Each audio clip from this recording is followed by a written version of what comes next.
In this episode, we explore Mount Gambier in South Australia. We booked a powered site at the Big 4 Blue Lake Holiday Park. This is conveniently located just across the road from the Blue Lake itself. We explored some of the sinkholes that Mount Gambier has to offer, checked out the Sunken Garden, and even climbed to the top of a volcano. We explored the Tantanoola Cave, and we had a look around Centenary Tower, which sits on the rim of a volcanic crater and has sweeping views of the countryside. Then we took a short drive down to Cape Northumberland, South Australia's most southern point. We took a dip in the Little Blue Lake, which is a refreshing 12 degrees all year round. This region has so much to offer. We did see a lot of things, but there was many more things that we did not get to see. We spent 7 nights here, but you could easily spend 2 weeks and still not see everything. So we've just arrived in Mount Gambier. As you do, you come to the information centre to find out what you can do. I've just arrived at the Lady Nelson Discovery Centre, which is the information centre, and it's amazing. I'll show you guys around. If you're looking for local attractions or just things to do, this is the place to come. They have a ton of information, handouts, maps, guides and brochures. Or just speak to the local staff. They're more than happy to point you in the right direction.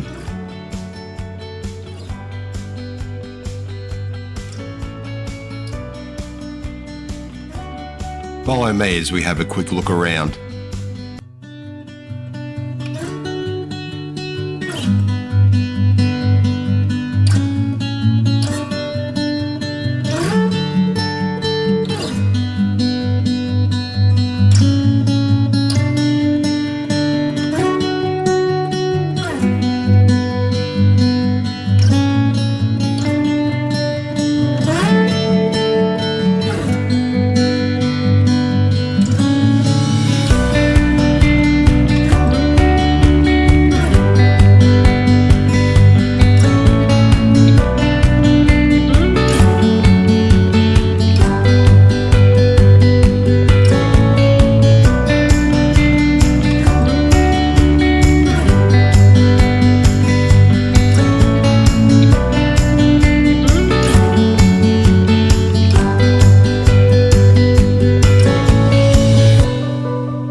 So today it's not too hot. We're going to do a little bit of exploring of Mount Gambier. We picked up this great little book from the information centre. It's going to show us a lot of the places, a lot of the attractions.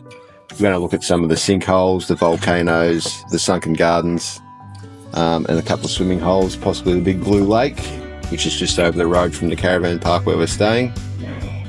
All right, we'll jump in the car and we'll go have a look.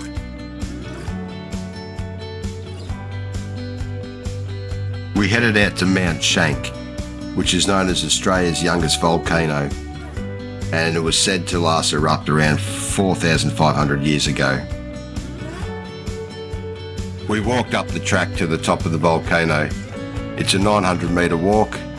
It can be a little bit steep towards the end. The path itself is not wheelchair accessible, so if you had any mobility aids, I would advise you not to do this. Once you reach the top, there is a 2-kilometre walking track around the rim. We did not do this with the kids because it looked a little bit sketchy in some points.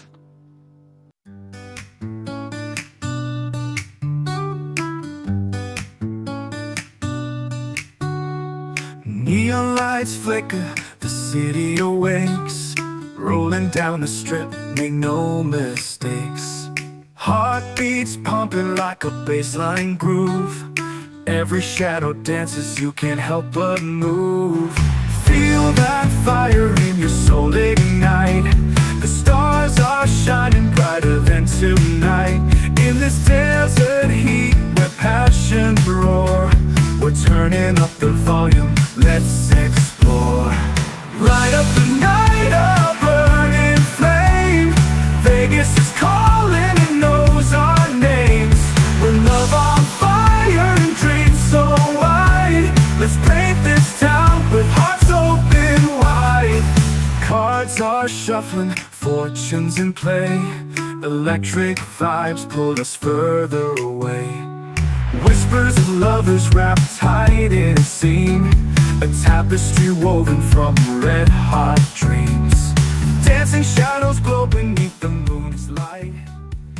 The next place we visited was the Umpiston Sinkhole, also known as the Sunken Garden. Let's take a look around. You weren't allowed to bring your dogs on the walk down, so one of us had to stay up with our pooch. Also, this track, again, not accessible for wheelchairs as it has stairs. You can get as far as this first viewing platform, but that's about it. So it is January 2025. We are in the middle of summer. I would really like to come back and have a look at this place in the spring when everything's flowering and growing.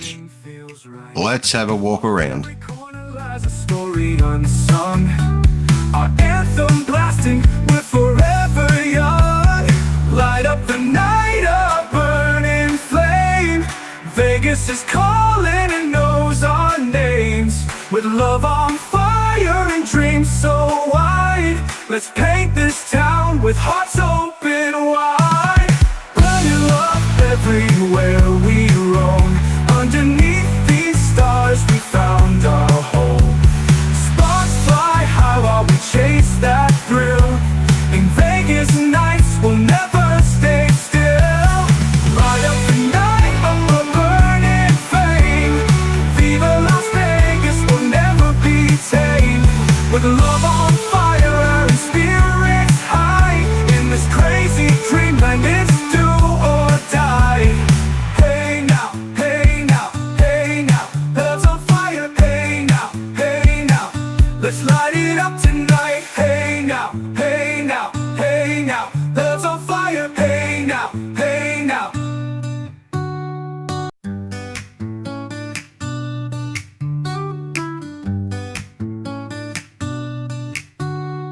Neon lights flicker, the city awakes. Rolling down the strip, make no mistakes. Heartbeats pumping like a bassline groove. Every shadow dances, you can't help but move. Feel that fire in your soul ignite. The stars are shining brighter than tonight.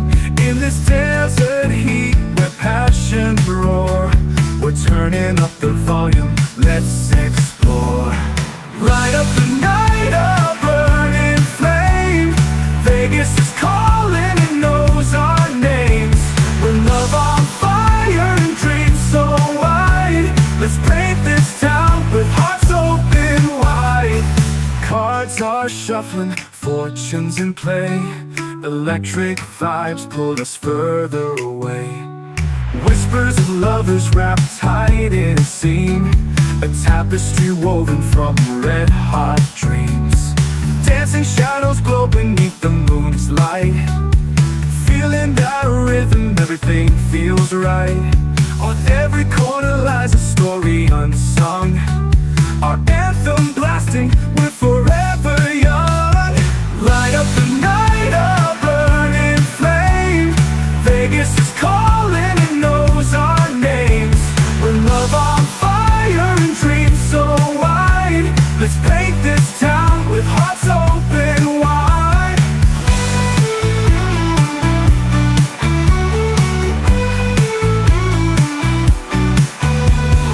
Dancing shadows glow beneath the moon's light.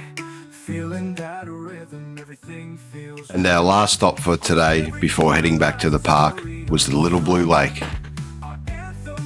This is a great little local swimming hole to cool off in. It's a constant 12 degrees. It's a little bit chilly for us today to jump in, but we're going to come back another day and have a go. With love on fire and dreams so wide, let's paint this town with hearts open wide. Burning love everywhere we roam. Underneath these stars we found our home. Sparks fly high while we chase that thrill. In Vegas nights we'll never stay still. Light up the night of a burning flame. Viva la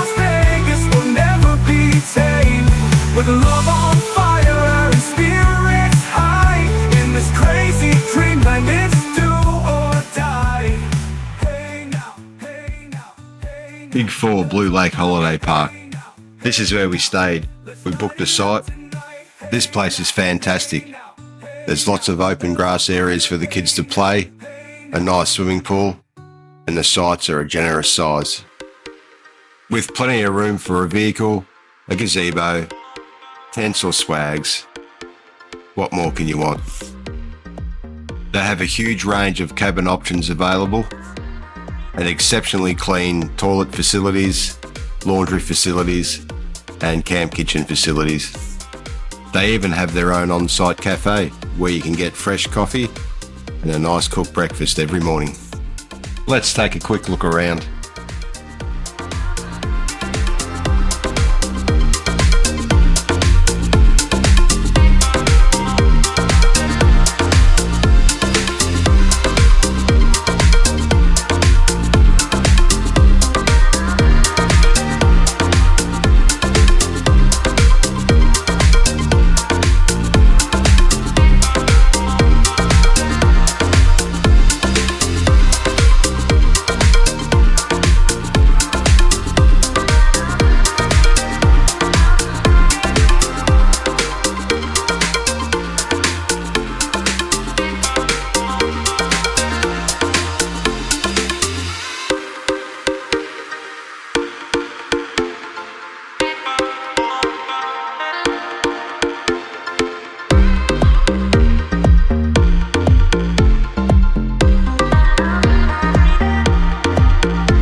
I'm up nice and early, everybody else is still asleep, so I'm going to take the pooch for a walk around the Blue Lake.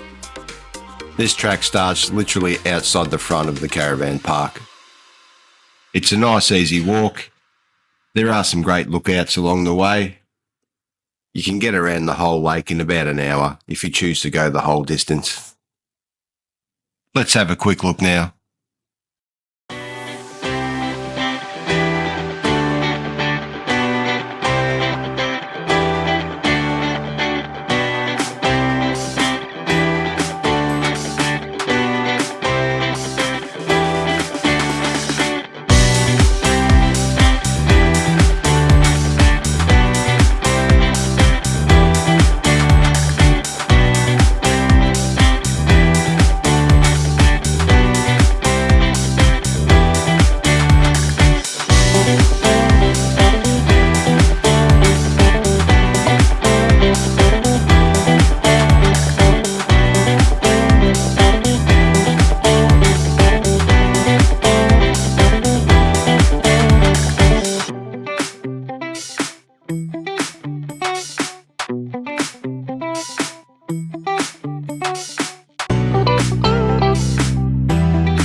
Today we headed to Tantanoola Caves. It's about 35 degrees, so this is all we're going to do today, and we're going to head back for a swim. Have a listen to our tour guide, Dan, gives us a bit of a history on their caves. My name's Dan. I'll be your guide today, and we're standing here in front of Tantanoola Cave. Now, I know it might not look like much from out here, but it is quite beautiful inside. You're probably going to want to take some pictures. It's incredibly densely packed with some amazing crystalline structures. So you're in for a treat today, guys. If you are worried about the fitness level you'll need to climb in and out of the cave, don't worry. The hardest part of Tantanoola Cave was climbing up that hill. So you've already done it. It was Australia's first wheelchair accessible cave, so there's only a slight incline. You should be able to do it in shorts and thongs if need be. The cave itself was actually discovered quite recently, 1930, by a young man called Boyce Lane. Now, you might have seen his portrait up in the visitor centre while you were waiting.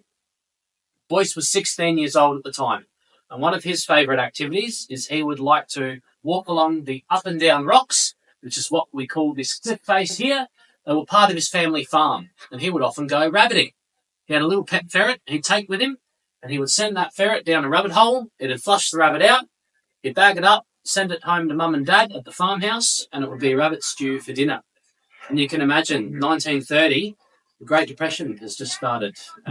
Times are tough for a small family farm in the southeast.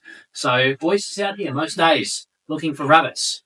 When one day, he finds a larger than usual size hole in the side of the cliff face. Can everyone see this plaque that's just above the door here?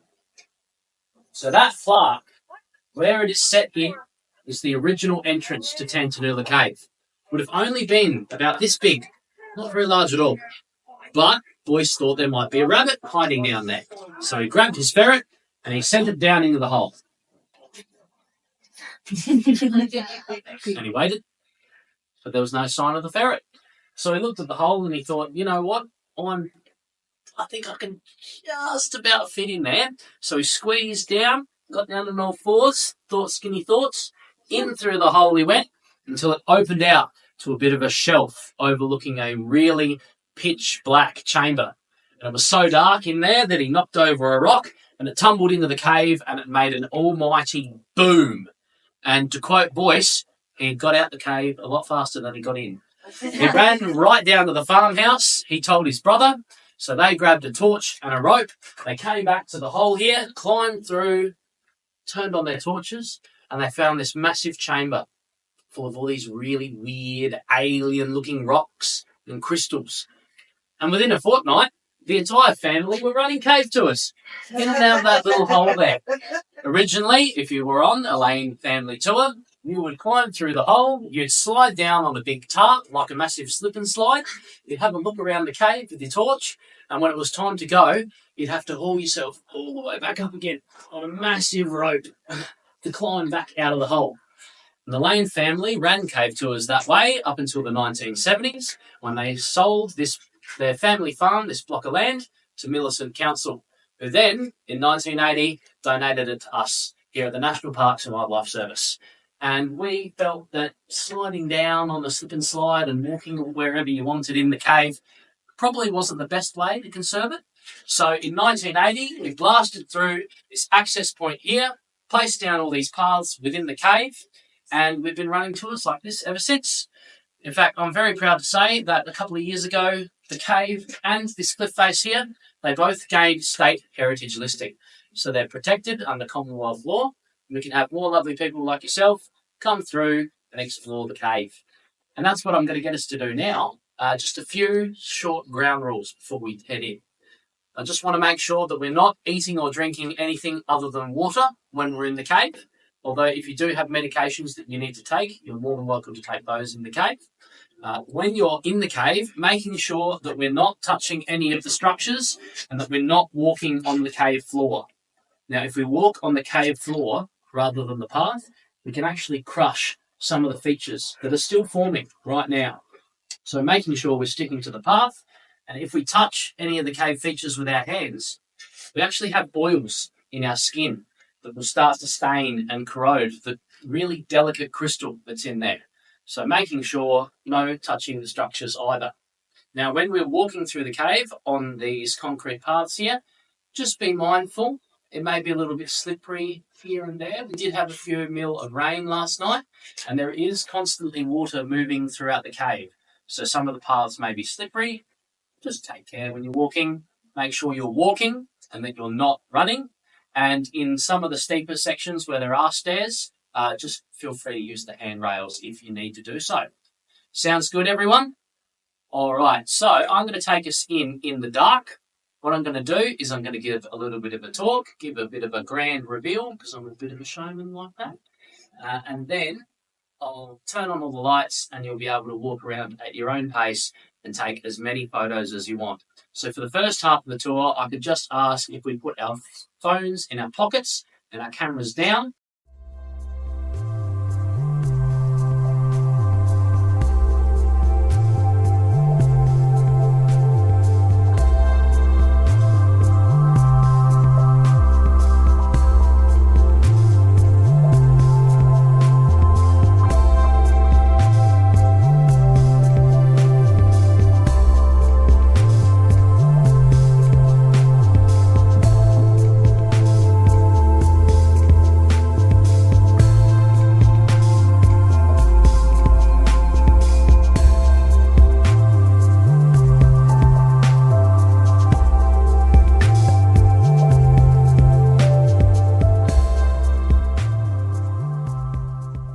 And only being a 25-minute drive from where we're staying, we had to take a drive down to Cape Northumberland just because it is the most southern point of South Australia.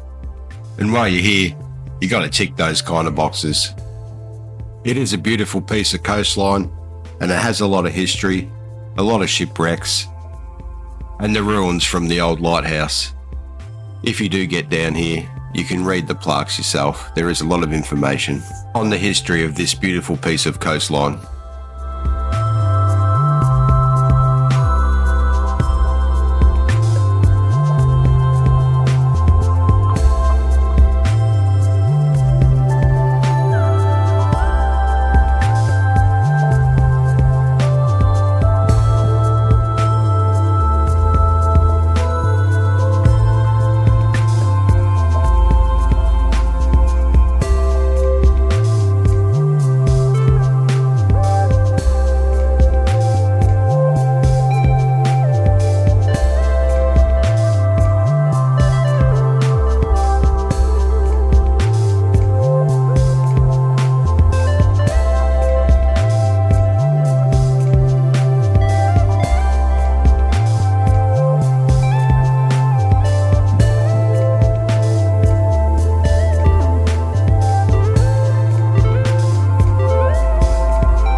Just over the road from the caravan park where we're staying, they have this lake called Valley Lake. Yesterday there was a few boats in there, water skiing and things like that. It was a bit too hot for me to come over and check it out. Let's go have a look. There's a nice little sandy beach located close to the boat ramp down on the lake. So if you were into water skiing, it's quite a nice location. The lake itself has a number of amenities. You could spend all day down here. There's rotundas, barbecues, toilets, a massive playground for the kids, and nice lush grass areas to play.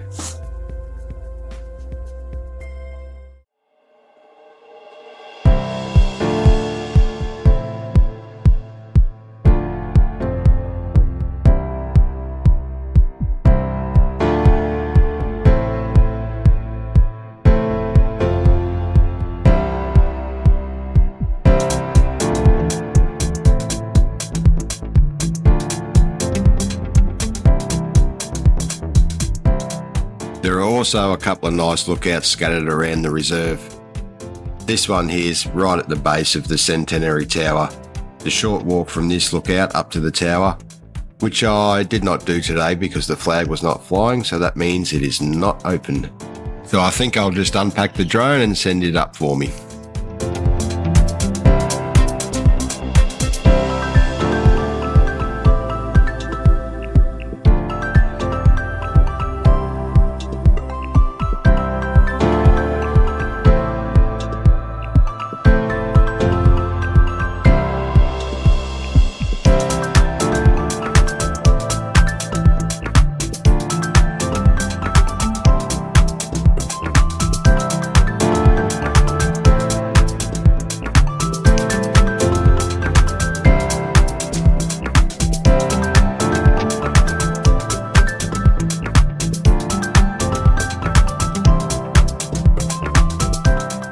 So that brings me to the end of this video.